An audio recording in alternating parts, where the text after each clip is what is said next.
So in this video, I go and show you how to integrate indefinite integrals by the method of partial fractions. Let's do an example. Let's find the antiderivative of 2 divided by 1 minus x squared. Now in this case, I'll try restricting the x value first. Now the reason I do that is because I notice I have a difference of squares, 1 minus x squared. So maybe I should try using trig identities or a trig substitution. Well, if you have a squared minus u squared to match the denominator, that would correspond to the substitution that u equals a times the sine of theta. We'll use that u is x and a is 1. Notice then the substitution is just x equals the sine of theta, where theta is between negative pi over 2 to pi over 2. That means that dx is the cosine of theta d theta, and 1 minus x squared, if you simplify it, would just be the cosine squared of the angle.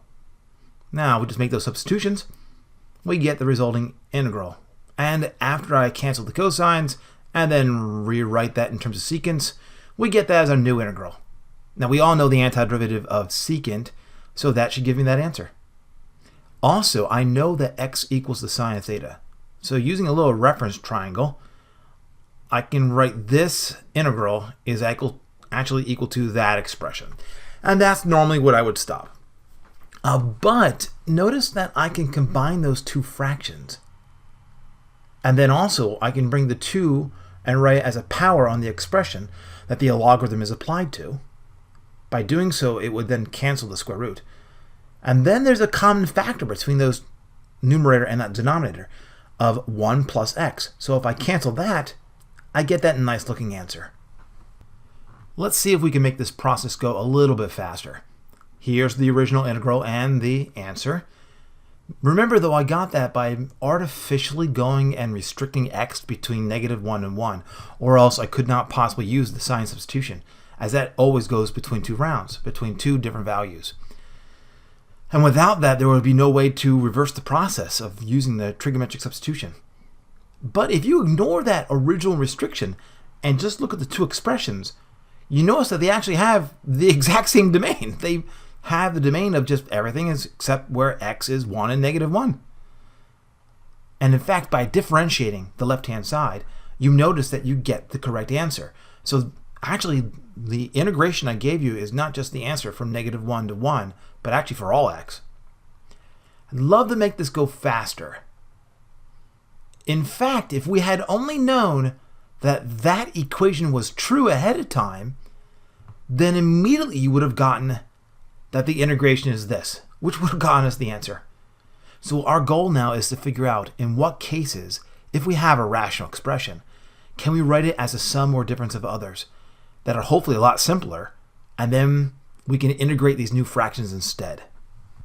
Well, for every rational expression that is proper at least, there is always what's called the partial fraction decomposition, and that's what we're after. So this only works if you assume that you start with a rational function that is proper. That means there's no common factors between numerator and denominator. But also it requires that you be able to take the denominator and completely factor it down into its irreducible factors, in this case over the reals.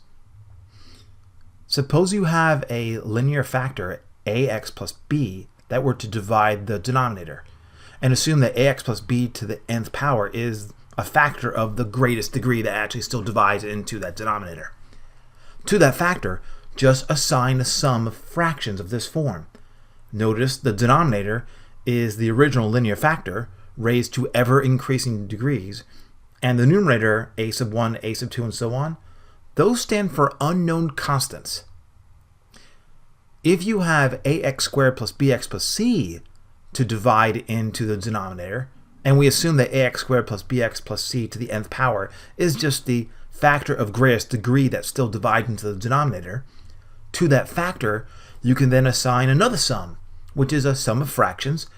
In each case, notice that the fractions have the original factor to ever increasing degrees, and this time the numerator is a unknown linear ax plus b, and the last fraction has the same thing. It's also another linear factor, ax plus b. In fact, all the fractions in the numerator are just unknown linear functions with unknown constants. Just do this for every single distinct factor of g of x. That's the denominator. just set the original rational function equal to the sum of all of these partial fractions. These things are called partial fractions because each denominator of these fractions divides into the denominator of the original fraction, but it's not actually the denominator. It winds up being that there's a unique choice of all these constants that we don't yet know, so that these two expressions are actually equal for every single choice of x, thereby creating an identity.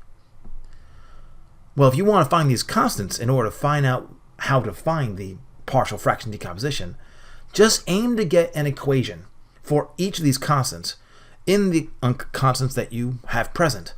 That will then give you a system of equations that you then solve. There's a couple common ways to generate these equations. The first thing, though, pretty much as always, just to clear fractions, and then to distribute all the products and this equate coefficients of similar powers on each side of the equation. That will then give you many, many, many, many equations all at once, and usually more than enough that you need. Finally, a last technique that you could try is you could always evaluate the equation after you go clear fractions for various x values. The resulting thing will then have no more x's and just be an equation in the unknown constants. This evaluated enough times. Usually good choices, though, correspond to zeros of the various factors. There's other techniques too. Other people try taking derivatives of both sides. Other people go and cover up certain sections. That's using what's called the Heaviside cover-up method. Other people also use a clever technique of repeated division. But these first three techniques are the tried and true brute force methods that will always get you to the end.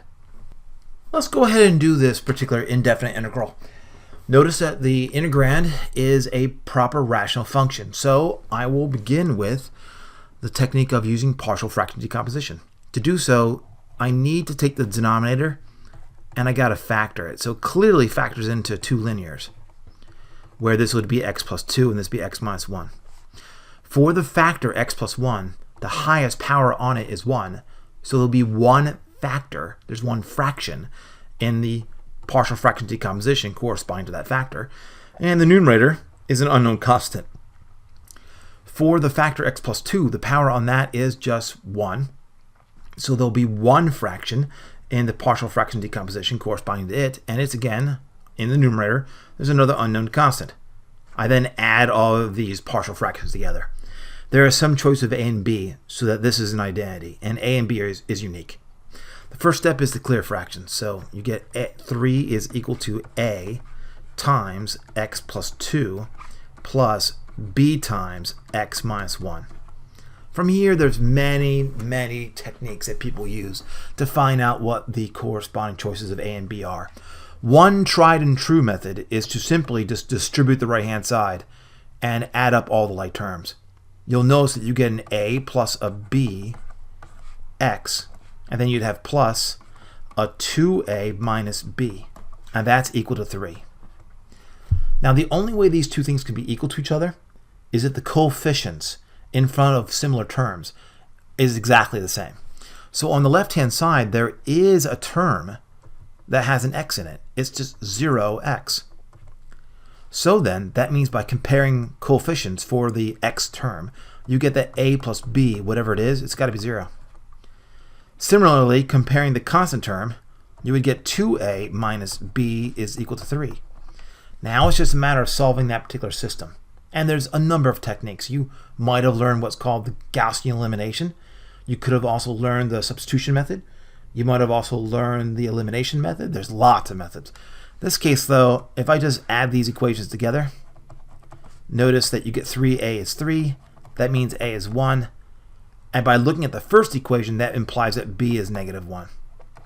I can then say that the integration of 3 over x squared plus x minus 2 dx is the same as doing the integration of its a, which is 1 over x minus 1, and then I have plus b, but b is minus 1, so I'll have minus 1 over x plus 2 dx.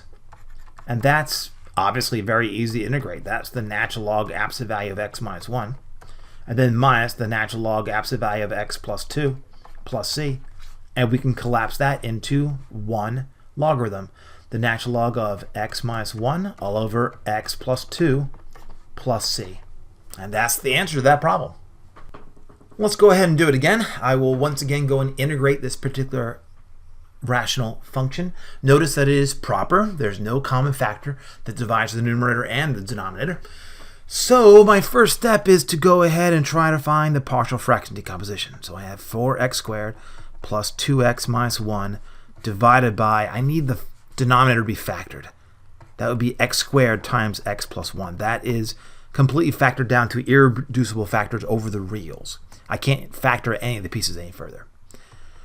So for the linear factor x that divides into the denominator, the highest power of it that divides into the denominator is x squared. So since the power is 2, there will be 2 fractions corresponding to the factor of x. One is x, the next is then x squared. I just increased the powers by 1. In the numerator is an unknown constant and then another unknown constant. X plus 1 is a factor that divides into the denominator, and the highest power that divides into the denominator is the first power. So there will be 1 fraction that corresponds to it. That'd be x plus 1. And the numerator is an unknown constant. The next step is to go ahead and multiply both sides by the denominator, x squared times x plus 1, the clear fractions. That gives you 4x squared plus 2x minus 1 equals, I would get a times x plus 1. I would get plus b times x plus 1. And then I get plus c times x squared. Now I could use the exact same technique I used last time, which is I would just basically distribute all the products and add up common coefficients. Add up all your similar factors. And then just compare coefficients of similar powers of x that occur on both sides of the equation. But I'll try one of those other techniques I mentioned, which is, one is you can always just plug in x values. Anything you want, in fact. And it will often give you an x equations that involve a, b, and c in this case. You just want to pick good x values. You always want to pick x values that correspond to zeros of the factors. So x is a factor. So a 0 of that would be where x is 0. So I'll use when x is 0 and see what happens. The left-hand side would give you a -1. The right-hand side, almost everything cancels except for just b. So we now know b is -1.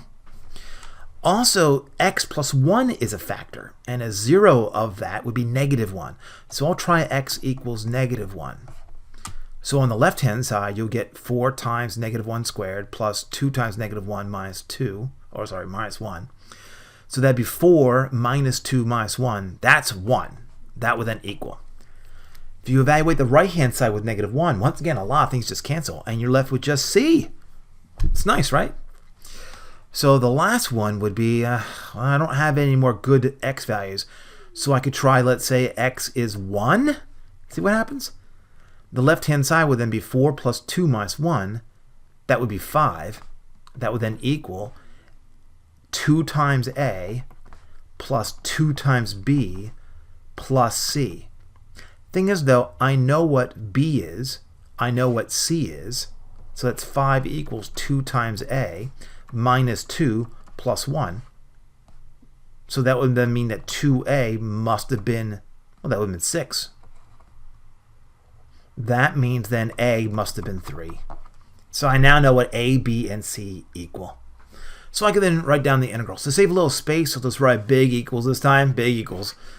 And this will then become the integration of, let's see, I'd have a over x, a is 3, so 3 over x. You have plus b over x squared, that'd be -1 over x squared. So I'll just go get rid of this and put a negative there. Then I have plus c, which is 1. That's plus 1 over x plus 1 dx. And it's very easy to integrate all of those. That would then be 3 times the natural log absolute value of x. I'd have minus 1 over x. I have plus the natural log absolute value of x plus 1 plus c. And you are welcome to collapse that into one simple answer using combining those logarithms. You, of course, can't collapse the logarithm with the function 1 over x. That 1 over x will just have to be extra. Anyway, that's the answer to the problem. Let's find this indefinite integral. So once again, I notice that the integrand is a proper fraction. There are no common factors between numerator and denominator, And also, we find that the degree of the numerator is less than the degree of the denominator. So I'll jump right into partial fraction decomposition. So we have 7x squared minus 7x plus 1 divided by, that factors into a x squared plus 1 times a x minus 2. You're welcome to go ahead and distribute that to see that I have it right. So the partial fraction decomposition will have a factor of the form x squared plus 1 in the denominator, and the numerator will be an unknown linear this time, a little different from before. For the factor x minus 2, there'll be one fraction in the partial fraction decomposition, and it will have an unknown constant in the numerator. I then add those together.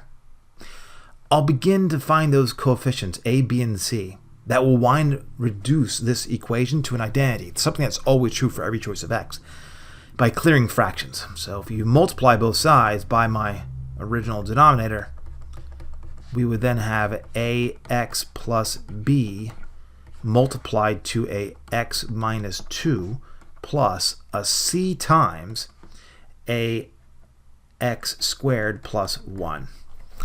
Okay, now what we need to do is make some kind of decision about how we're going about doing it, how we go about finding these coefficients. There's two general techniques. One is to just go distribute everything to get a bunch of equations, and the other is plug in values. I myself kind of mix and match. I use both at the same time. So notice on the right hand side, if I were to distribute the product, I would have an ax squared and a cx squared. That would be a plus c x squared. I would then also, for the linear term, I'd have a bx and a minus 2ax. So I'd have plus a b minus a 2ax. And then for the constant term, I would have a minus 2b and a c. So that's plus a c minus 2b. From that, I instantly get that a plus c must have been 7. I'd have b minus 2a must have been negative 7. And I'd have c minus 2b would equal 1. There we go. But I can always use the original equation. And in fact, I'm going to. Just go ahead and plug in x equals 2. I do that because it winds up that on the right-hand side, I wipe out a lot of the numbers. In fact, the only thing left would then be 5 times c. On the left-hand side, just plugging in 2, I would have a 2 squared, that's 4, times 7 is 28. I'd have 2 times 7, that'd be minus 14. So 28 minus 14, that would then be 14. And I would add 1 to get 15. From that, I would get instantly that c happens to be 3. Now that I know that, I can go back to the other equations and find out the other values quickly. A, of course, looking at the first equation, must have been 4. And then now that I know that, we can see clearly that b must have been 1 by looking at the second equation. So the integration is really the integration of, I'd have ax plus b, so that would be a, which is 4x plus b, which is 1, x squared plus 1. And then I have plus c, which is 3, so it's plus 3 all over x minus 2 dx. And that's the new integral to do. It makes it much simpler. And in fact, if we were to continue with this problem, putting all this off to the side, you'll see that you can take the first integral and separate it into 4x over x squared plus 1 over x squared plus 1, and then you have plus 3 over x minus 2 dx. And this is now very easy to integrate. The first one is just 2 times the natural log absolute value of x squared plus 1. The next is plus the inverse tangent of x. And the last is 3 times natural log absolute value of x minus 2. And then we have our constant integration plus c. Feel free to take this and that and to combine it into one logarithm to make a much more compact and nice answer. But that's how that problem is done. For our last example, let's go ahead and find this particular indefinite integral. Well, notice that the denominator is actually already factored. You can't factor x squared plus 9 any further. So let's go ahead and jump right into partial fraction decomposition. So I write down the original expression.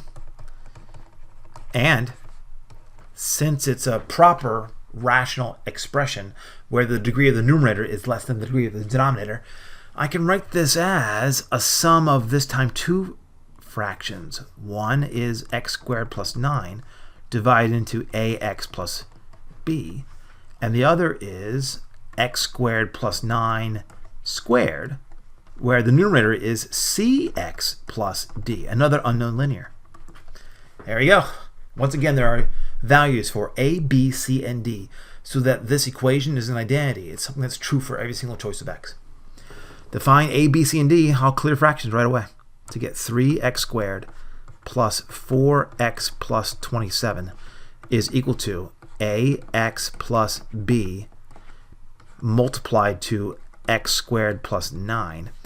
And then I'd have plus a cx plus a d. Well, the common tried and true method is to just distribute the product. Let's see what happens if I do so. You would have a ax cubed. That's the only way to get a cube. You'd have plus a bx squared. That's the only quadratic term. We would then have a 9 times ax and a cx. So that's plus a 9a plus c times x. And for the constant term, I have a 9b and a d. Now there appears to not be a cubic term on the left-hand side, but there is. It's just 0x cubed. So we then just equating common or similar powers. Their coefficients would then be a equals 0. I'd get b equals 3. That's great. That makes it really simple right off the bat. We already know two of them. We would then have 9a plus c would have to equal 4. And since I know a is 0, that means c is 4, so that's great. And then I'd have that 9b plus d has to equal 27. But I know that b is 3, so that's 27 plus d is 27. So I know what d is. D is 0. So this becomes the integration of, so we have ax plus b. So that's 3 over x squared plus 9. And then I'd have plus c, which would be 4x divided by x squared plus 9, that quantity squared, dx. And that's the integral I have to crank out, which is actually, once again, very easy. The first one winds up being, you'd have plus, you'd have equal, it winds up being the inverse tangent of x over 3. And the other one winds up to be a minus 2 times 1 over x squared plus 9 plus c. And that would be the answer to that problem. And that gives you a basic introduction to integration by partial fractions. Now, in this technique, you might have noticed all it does is turn one fraction into many fractions. It's just that the new fractions all have simple denominators. So hopefully it's a lot easier to actually integrate the new pieces. But sometimes those new integrals still require quite a bit of work. So I've only given you examples where once I've done the main technique, the rest of the integration goes very smoothly. That may not happen in your homework. The remaining integrals that you have to do might still need yet other things, like trig substitution. You might have to go back to it. Or you might have to do some kind of completing the square in the denominator and then followed by a substitution. So again, all this does is turn one very bad fraction into lots of simpler fractions. And then you just hope that you can integrate all of those.